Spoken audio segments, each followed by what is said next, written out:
Hey man, it's time. It is time. I'm gonna make a PSA statement. Okay. A PSA statement has to be made. A PSA statement has to be made. Okay. You can call this stream Krispy Kreme because I'm about to glaze. Let me say this one more time for the people in the back. You can call this stream Krispy Kreme because I'm about to glaze.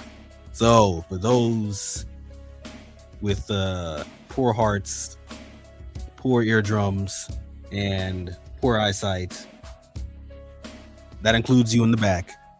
I'm about to glaze. Shouts out to Homer, always on time. Homer shows up on time, 24/7, 365 days a year. Anytime I hit the live button, Homer gonna be there. No matter what I do, I can just hit live. And you know who's gonna be in here first? Homer. Shouts out to Homer. He's a Homer like me. I'm an AEW Homer. Okay, that's not here nor there. Just to let the people know. As I said before, PSA statements. PSA statements. PSA statements. Call the stream Krispy Kreme because I'm about to glaze. Welcome back to the MVP's Lounge, AEW Worlds End pay-per-view, the last pay-per-view of the year, and it goes out with a bang. The way it should, the way it always is. When it comes to pay-per-views for wrestling shows, Tony Khan will cook. Yeah, the shows will be long. Don't get me wrong. It went like 4 hours. Who cares? Y'all remember them Vince shows that he used to be running? Those WrestleMania shows that be like 8 hours long? Like, come on, man. Let the guy run his 4 hour show and go about his day, okay? Now, I ain't gonna lie. The last pay-per-view went hella long. Nothing was going to like midnight, going to 1 a.m. But the show went 4 hours. Ain't no problem with me. I was fine with it. I was perfectly fine with that. I think I had like one match on this card that didn't really hit for me. Outside of that, show was great.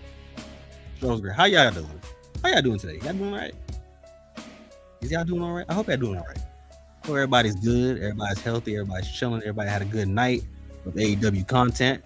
We're going to jump straight into the review right now. We're starting with the first match of the night. The Continental Classic kicked off with Kazuchika Okada versus Konosuke Takeshita in a fantastic match. Okada worked the match the way he loves to work it now as a heel. He's going to give you this slow, methodical pace, and he's going to slow everything down. And it's going to really piss you off because you're like, Jesus Christ, I know this bastard can move faster, and I know he's intentionally doing this to piss me off. And he's really doing it.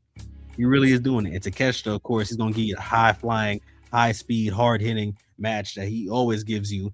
And he was taking it to Okada. Okada couldn't withstand it. Okada couldn't withstand it to the point where he had to cheat to win.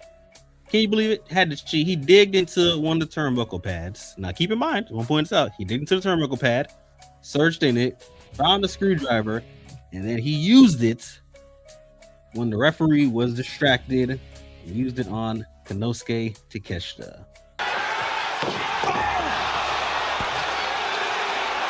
Okada just used a screwdriver, and the referee didn't see it. And Okada, what happened? What happened? Yes, sir. He uses it on Konosuke Takeshita to get the win. It really pissed me off. It really did. They know how to get heat with this boy Okada. They know how to get heat. And I got heat with him. I got heat. Takeshita should have had this one. Now, my prediction was that Takeshita was gonna win and get attacked at the end of the match by Okada at a hate. That did not happen. Funny enough, what I said was gonna happen in this match happened in the next match. Crazy to think about that. Crazy to think about that because we get straight into Kyle Fletcher versus Jon Moxley, the second semifinals for the Continental Classic. And these two may have almost killed each other in this match. Low key, I ain't gonna lie. So I got some footage from my guy Gavin Walker. Shouts out to Gavin Walker. You know, he was at the show live, and he got me one of the shots of the brain buster that Kyle Fletcher gave Moxley on the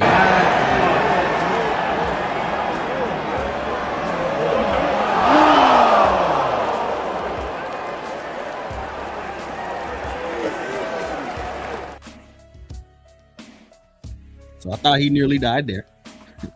He nearly died on that one. And then Moxley, hey man, gave him a nice little receipt for that one. Yes. Nice little receipt for that one. Oh my God.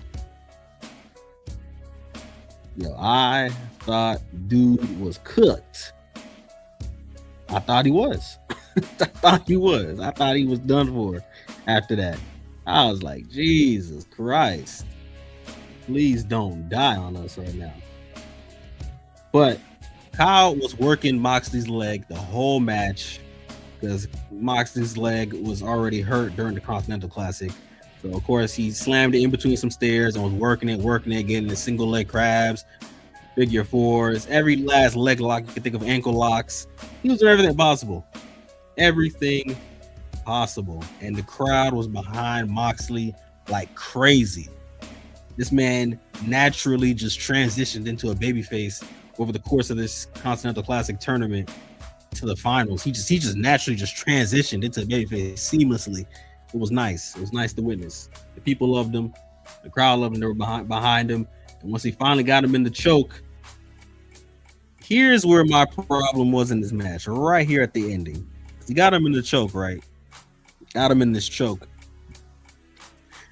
And the referee, for some reason, doesn't do the thing. You know how the referees lift up the arm at least 3 times, and if the arm doesn't drop, if the arm drops for the third time, that's when they ring the bell. In this case, he just did like one arm lift up, and that's it. I was like, all right, he's out. Ring the bell. And I bring that up now because later on in the night, MJF is getting choked, and they give him 3 arm raises and do the whole thing. And I'm like, so we couldn't do that for Kyle Fletcher? I guess not. Privileges, I guess. Privileges. But that being said, though, Jon Moxley secures his victory, punches his ticket into the finals, and it's all set in stone. Moxley, Okada in the penultimate to the main event, is what we can call it, for the Continental title. Now, again, as I mentioned many times before, unfortunately, the Continental title is a separate belt. It's not the Unified Championship. The Unified Championship is still Okada's. The International belt is still Okada's. It's just one of the belts out of the 3 is on the line. I know, but disgusting, isn't it? Disgusting. We'll have to work that out. We're going to have to work that one out. We get to FTR versus the Bang Bang Gang in a Chicago street fight. Dear Lord. Violence on top of more violence. FTR kind of dominated this entire match, if I'm being honest with you. If I'm going to be brutally honest, FTR dominated majority of this entire match. I gotta be real. Like Bang Bang Gang, I thought they were going to tap in. I thought Austin Gunn and Juice were going to really be tapped in during this match. They never stood a chance. They never did. Even with Big Stoke getting involved, he didn't really get involved much. All he did was like break up a pin. That's it. Like and then he got sent onto the top of a table onto the ground for his troubles. Like it's FTR kind of whooped on these dudes. They kind of laid on. They laid on. If we being honest. They gave Austin Gunn hella power drivers on top of everything. The trash cans, the belt itself. They hemped up Juice. They got him out. FTR retained, and it gives me this scary feeling because now I'm thinking, are they really about to feed these dudes to Copeland and Christian? God, I hope not. There's a God. I hope he does not do anything what I just said at all. Let's get to the Babes of Wrath versus Athena and Mercedes for the Women's Tag Team Championships. Now, as expected, right? As expected, I was like, okay, look. This is their first title defense. There's no way they're losing this match. I had that feeling in my chest. But going through this match, right, as I'm watching it, I'm like, Harley Cameron is really the weak link of this group, and I feel like we're gonna lose high key. I'm just looking. I'm just like, yo, this don't look right. This don't look right at all. But luckily, Harley Cameron tapped in. She tapped in last second, took out Athena, and then Willow did the rest. She was able to roll over Mercedes after Mercedes attempted her finisher. So she was able to get her payback after what she did to her back on Dynamite. Athena off the top, the old face. That's got 1, 2, 3. Wow! They pinned Willow. Here are your winners, Marina Shafir, Megan Payne, Athena, and Mercedes Money! So after she got the pin over on Dynamite, that's pretty much what led to this title match. But now she was able to do the reverse onto Mercedes, get the pin on her, and the Babes of Wrath retain against Mercedes and Athena. And Athena wasn't liking that. Athena wasn't liking it. She was kind of heated at the end of the match, talking all kinds of crazy in Mercedes' ear. So shouts out to Willow, shouts out to Harley. Y'all retain your tag team titles. And look, I hope and I pray we get to some more Mercedes crash outs. P.S. We will. Darby Allin and Gabe Kidd. Boy, Gabe Kidd out the gate, just rocking dude in the ring. These two were trying to kill each other this entire match, and I love it. I love it. I said somebody needed to die. Now, unfortunately, Gabe Kidd didn't die. He did not. I said that someone needed to die from the Death Riders at some point, and it needed to be Gabe Kidd. And Gabe Kidd did not die. But these two went to a bloody war, and Darby was able to roll up Gabe Kidd and steal the victory when he had him in the choke, rear naked choke, and he was able to pretty much escape Gabe Kidd at this point.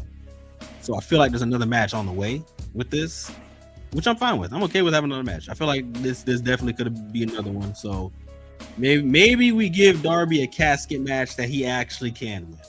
How about that? How about we give Darby a casket match with Gabe Kidd and we actually make him win it this time? But I'm glad. I'm super glad that Darby got the win here, and I'm looking forward to another match between these two. They went at it. There was no like rest period. It was just two dudes trying to kill each other the entire time. Shout out to Gabe Kidd. Gabe Kidd, like, he was in peak shape. They were both going crazy. Both going crazy. I loved it. Loved every minute of it. What we got next? What we got next? Oh, okay, look. All right, look. Conglomeration and Tony Storm versus the Death Riders. This was a fun match. It was a fun match. Like, when you look for sports entertainment, don't get me wrong, AEW loves their wrestling. It does. But when it comes to sports entertainment, you can get all that in a bag of chips when you look at the conglomeration. Okay, Orange Cassidy, Tony Storm, Mark Briscoe, hell, even Roddy being the grumpy friend or grumpy grandpa or unc that don't want to be there. Like you got a bunch of characters in the ring sitting there, and they'll put on a show for you. Whether it be Tony Storm and Orange Cassidy dancing with using wrestling moves to dance with, or whether it be Mark Briscoe and Tony doing different tag team moves, whether it be husband and wife, Roddy and Marina going toe to toe in the ring, smacking each other, kicking each other in the face. It was just a fun chaos. Hey, they call it Mixed Nuts Mayhem for a reason. It was definitely mayhem, carnage. They were going crazy. Hey, the heat that Yuta has is just like nuclear sometimes. Like, especially when he threw Tony Storm out the ring at the beginning of the match. Side note, when he threw Tony Storm out in the beginning of the match, really Yuta, when he threw her out and the heat just blew in, Tony Storm disappeared for like majority of the rest of that match until like she got to the points of the dancing and the other stuff. Like, she disappeared for like hella minutes.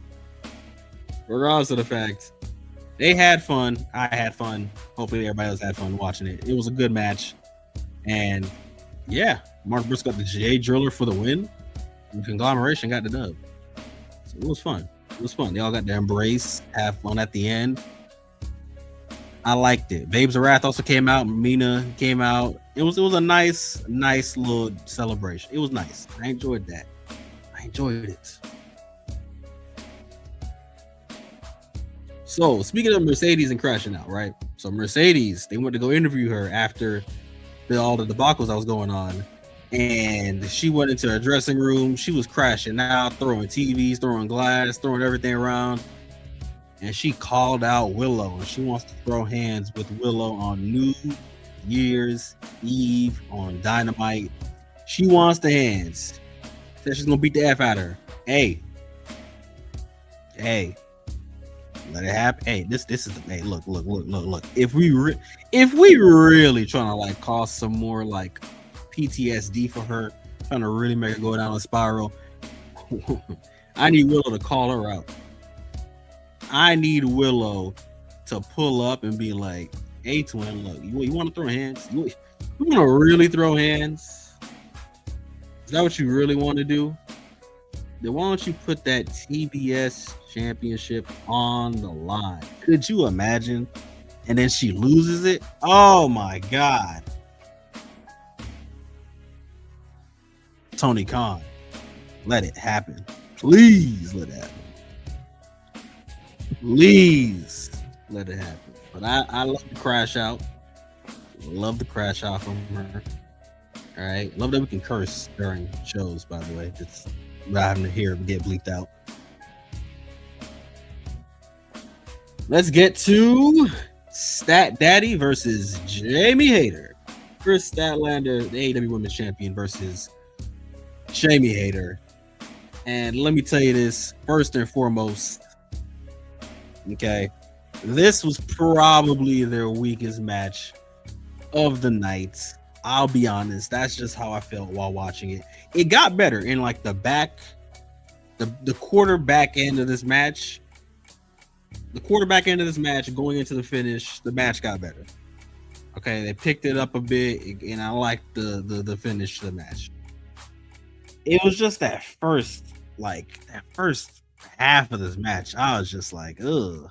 I think the crowd was kind of like, ugh. Like, I don't want to throw dirt on Jamie Hayter's name because I like her, but like for some reason, this is a small sample size of what we got from Jamie Hayter, right? Small sample size. But her match with Tekla and now her match with Chris Statlander here, I don't know, man. There's just something that's not clicking with Jamie Hayter. There's just something not clicking. I don't know what it is. Maybe it's the hair. Maybe she has to go back to the black and blonde. I don't know what it is, but something is missing. Something is missing. I will say this: that spot that they had was nuts, though.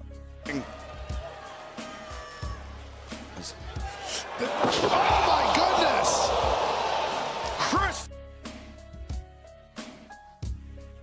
Crazy spot. Nuts. Absolutely insane. But Chris Statlander retains her AEW Women's World Championship. Shouts out to her. We'll find out who her next challenger will be coming up very soon. But for now, Jamie Hayter, you have a lot of soul searching to do because you got the L's for this World Women's Championship that you once held. So now I don't know if you're gonna be able to reach it. I don't know if you'll be able to reach back to that peak that you were once at. Again, as I said, you maybe have to dye your hair back. I don't know. But we have now reached the final two matches of today's show. We got Jon Moxley, Kazuchika Okada for the Continental Championship. The time has come. Who will come out on top? Well, let's find out. We enter this matchup with Okada and Moxley both flipping each other off because they both want to smoke. The crowd is hot for Mox. They want Mox to win this whole thing. And we get to it. We get straight to it. And Moxley is trying his best to keep his ankle from getting destroyed by Okada, but Okada is attacking it majority of this match. And when it gets down to it, Okada tries to cheat once again.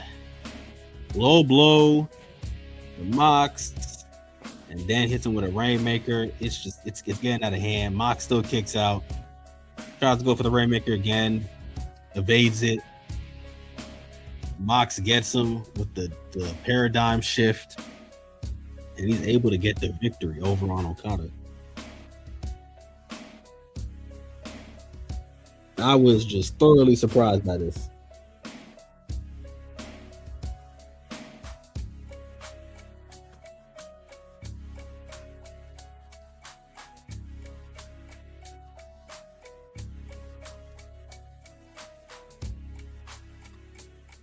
Sorry, trying to adjust something here. Something coming up incorrectly. But regardless of the fact, yeah, no, I was thoroughly surprised by this whole outcome. Mox is the new Continental champion. Now, again, at the time, there's only been now 3 Continental champions. It started with Eddie Kingston, then went to Okada, and Okada held it for hella days. So Moxley ends that long title reign, which, funny enough, if you think about it, it's kind of similar to what happened to him with Hangman at All In, where, you know, Hangman ended that long title reign. So now he ends another man's title reign, and he cuts a babyface promo at the end of it, saying, this title belongs to everybody that fought their hardest in the Continental Classic. It belongs to the people who show up and pay their hard-earned money for pro wrestling. It belongs to his squad that he got. It belongs to everybody. And he cuts this strong babyface promo at the end of it. And I don't know, everybody stands at it first. So I'm looking at it, I'm like, why do I feel like they're going to attack this dude for some reason? They don't attack him, but it just feels like they're going to attack him. It just feels like they were going to attack him. Oh, one point I forgot to mention during that Kyle Fletcher and Moxley match. Kyle was running out of ideas, and he was actually going to go cheat. He went looking for the screwdriver. So the screwdriver that Okada used in that match was actually Kyle's that he planted there. And apparently Kyle was not watching the product because he did not know that Okada used it and threw it under the ring. So he kind of got hold in that moment. But Moxley wins. He turns completely face and leaves with the Death Riders. So we'll see where this goes going forward. But yeah, as the face now, and with the rest of his group being a bunch of heels, this can only go one way, from being honest with you. This can only go one way. Which leads us to the main event of the evening. We get to it. MJF versus Swerve versus Samoa Joe versus Hangman. AEW World Title on the line. Unfortunately, very unfortunately for the squad, but I called it. I said it would happen. I told you it was going to happen. We all knew it was going to happen. MJF, Maxwell Jacob Friedman. Tongue twister. Maxwell Jacob Friedman is now once again AEW World Heavyweight Champion of the World. He got his Triple B back. Man. As Soul Brother would say, who went over on a go-home show? Everybody else did. He did not. So of course, MJF reclaims his prize. And now you have to think to yourself, what's next? Oh, there's a lot of possibilities out there. My possibility has to draw me down to one person and one person only. And they mentioned his name during this match. Darby Allin has to fulfill his destiny. He could have never beat Moxley. He finally beat Moxley this year. We enter 2026. 2026 is the year for Darby Allin. Darby Allin has to beat MJF for this AEW World Championship to finally gain this title, but also finally beat MJF. That's the moves, personally, for me. Personally, that's where I'm going with it. But as he wins, he lets the people know he's effing better than them. Lets the world know. Gets to the stage, poses, and then we out.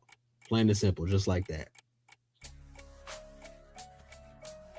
Man, AEW Worlds End. What a show, man. What a show. Let's get Twin off the screen. Let's get off the screen. Okay, let's go here. Bam. We're actually going to do this. Yeah, we can do this. Yeah, it's a little too big. Hold on. There we go. Okay, cool. Okay, cool. All right. That was AEW Worlds End. I enjoyed the hell out of the show. Y'all let me know how you felt about the show in the comment section down below. You got any thoughts, concerns, looks towards the future? Y'all let me know about that as well. I will post this. This is a live stream right now, but I'll post this as a regular video so y'all can like do your comments and everything at the end of the day. And I titled the video, well, not title, I put on the thumbnail, Better Than WWE, specifically because as many people know at this point, it's not being touched. WWE is trying to touch, and it's not even close. It's not even sniffing the area. Okay, like not even a little bit. Okay, so with that being said, I've yapped long enough. Okay, there's definitely a lot more glaze to go around, but we can save the glaze for Dynamite. We'll save the glaze for Dynamite. Okay, I'll probably make some separate videos about other stuff, but y'all be easy. I'll see y'all here next time in the MVP's Lounge. Peace. And you went to WWE. Take it easy. It's a perfectly good company, gang.